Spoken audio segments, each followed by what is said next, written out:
If not me, then who? If not us, then who? If not me and you, right now it's time for us to do something. If not now, then when? Will we see an end to all this pain? It's not enough to do nothing. It's time to do something. I'd like to start off by thanking the nursing faculty for inviting me here today. John Moss, Committee Chair, Kathleen Breslin, Vice President of Institutional Advancement, Professor Kathleen Shank, Linda Fox, Class of 11, Alumni Association President Bernice Dickerson, Delaware County Office of Housing and Community Development, Denise Romanelli, the Class of 94, she was the last year's winner, and Dr. Parker for having me here. It's a distinct honor and privilege to have been selected to receive the Wong Outstanding Alumni Award. When Doug contacted me and informed me that my son had nominated me for this honor,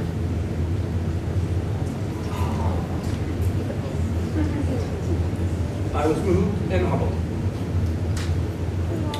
It is not every day that you have got the chance to make a lasting impression on your children. I am grateful, blessed, and amazed to have a wife and children support me in the career paths that I have followed and stand beside me every day. It is not easy task raising children while furthering your educational goals.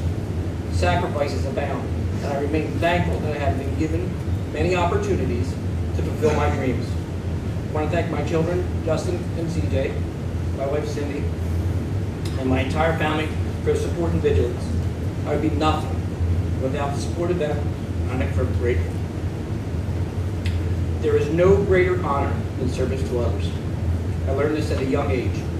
Being the fifth child of a first-generation Italian-American, hard-working parents, you learn every day that helping others is part of your life. My mother never hesitated to help anywhere she could, and did many times throughout her entire life, even volunteering at the hospital. My father was a World War II Normandy veteran and a master carpenter, and he believed the American dream was achievable. He was a polio survivor that beat all the odds and led a normal Christian life. He was self-employed, raised 5 children, sent 3 of us to college, all working on his own. The highlight of my youth was going to work with Dad and doing whatever he instructed, and watching him transform homes with his hands. Neither my father nor my mother had a college education. I decided at an early age to become a firefighter. At the age of 16, I begged my mother to allow me to join the fire department. My first training classes were right here on these grounds, and many more after that. Our station also had an EMS capability, and I enrolled here in the EMT program. I became the youngest crew chief in our station at that time when I graduated. I also met my partner, and now wife,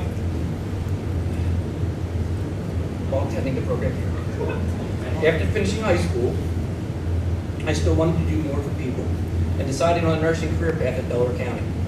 The program here is very popular and required the potential student to come early and stay in line until registration opened in the morning. I slept on the bricks out front by the flagpole so I could be sure I got in. At that time, nursing was predominantly a female career field, and it was hard to get in, let alone complete the program. We graduated 2 nurses in 1987, male nurses. The nursing program remains one of the best and most affordable programs in the area, and is a bridge to bachelor and master programs everywhere. My nursing career began at Memorial Hospital in 1987, where I spent the next 20 years of my life working in the emergency department. During this time, I began to expand my skills and abilities, becoming an ACLS instructor, an EMT adjunct instructor here at the college, and a certified emergency nurse. I joined the Media Fire Company in 1987, running over 11,000 hours of EMS and over 1,200 fire responses in my career. Working hard, I held almost every elected position, including EMS captain, deputy chief, and last for president. I've been in the top 10 responder since 1987, one of the top 10. I was one of the first 5 nurses in Delaware County to become a pre-hospital registered nurse. This ability to provide pre-hospital advanced life support was a spark that changed my career. There weren't any nurses in the state doing this at this time. Wanting more from life, I returned to college and received my BSM from Villanova in 1997, all while raising 2 children. Being on the cutting edge of critical care transport, Great Valley Health hired me to be their first critical care transport nurse.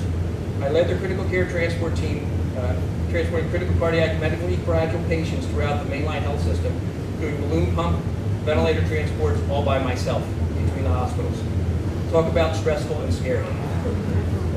Excuse me. The hybrid EMS critical care role was what led me to join the military. I dreamed of flying and wanted to use all my training to make a difference. The Air Force Reserve was a perfect fit. It gave me the opportunity to serve our country, transport America's sons and daughters to possibly their darkest hour. Little did I know how important that decision would be.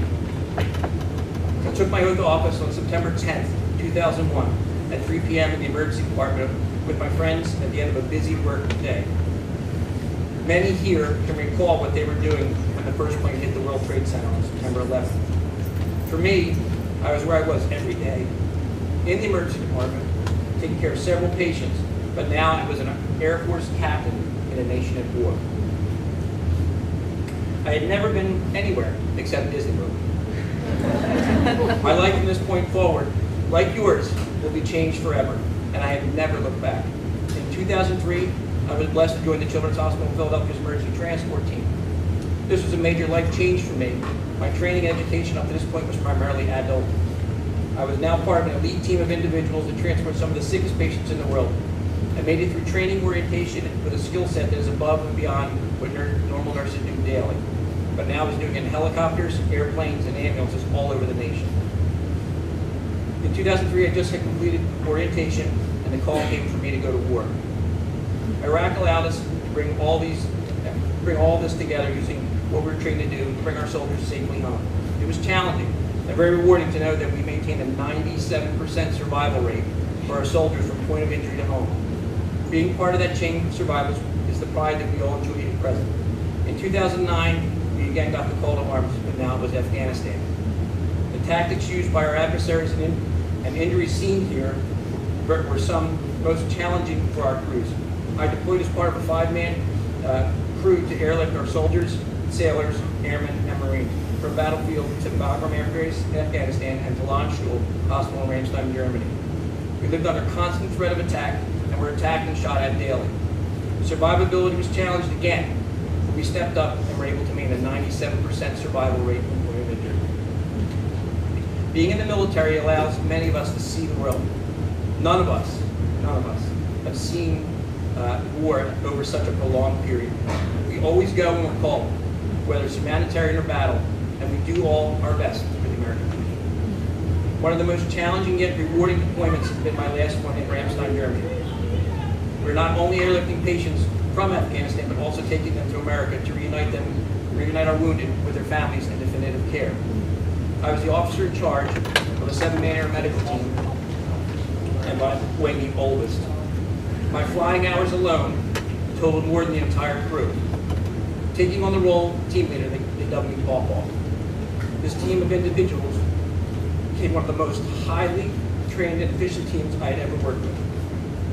On one particular mission that stands out was a mission from Ramstein to Bagram to Kuwait and back to Ramstein, about a 24-hour day for me and our crew. We left Bagram with a 20-man patient load en route to Kuwait to pick up a critical care patient, and our CCAT crew was on board in Kuwait. Our charge medical technician didn't feel well. She went to lay down for a nap. Sometime into the flight, my crew alerted me that Kara, our charge medical tech, was sick and did not look well. They were tending to her, and my assessment revealed she was in anaphylactic shock. I was able to quickly medicate her and stabilize her condition. We declared an emergency and had her medevaced when we landed, saving her life. Later, the crew debriefed and asked how I remained so calm when she was obviously very ill. I said that this is what I was trained my whole life to do. Now, like Kara, I would not hesitate to do that for them. All of that training began here at Delaware County. And at that moment, all came together as we do the best to save lives. My nursing career has led me in many directions. At CHOP, I serve as a clinical 4 nurse and team clinical manager with 3 other nurses leading a 28-member team. I have attended many leadership courses, and I am the only member of the team that's certified I am a certified medical transport executive. I also have a master's degree in the Air Force. At the University of Penn, I work as a flight nurse as part of a two-person team flying inter-facility 911 patients to hospitals in the tri-state area. In the community, I continue to serve as a volunteer. I've been a firefighter and a PHRM for over 27 years. Recently, I've enjoyed my two sons joining the fire service and actively running calls together. Justin is enrolled here at Delaware County in the emergency management track and is a member of the Phi Theta Kappa. And CJ will be an elementary education teacher when he completes his degree. In closing, we live in a world that moves at a fast pace. As a result, we often miss a chance to make a difference. We don't act. I was taught by my parents, and I have taught my children to pay it forward. All of you will be on the front lines of a medical battlefield and have the ability to make that difference in a person's life. Never feel you can't or don't make a difference. Go out and make your mark in this life, but never forget where you come from. Touch the hearts of your patients wherever you go. Be inspired to achieve greatness and never settle for second place. I sat in your seats, scared of what comes next, but I had the courage to challenge myself and break down barriers to achieve my goals. Always have a wingman by your side. The Air Force has three core values that I apply to my life: integrity first, service before self, and excellence in all we do. These values can be applied to all levels of your life, and I challenge you to leave this place and pay it forward, touching the hearts and minds of your patients every day. Thank you.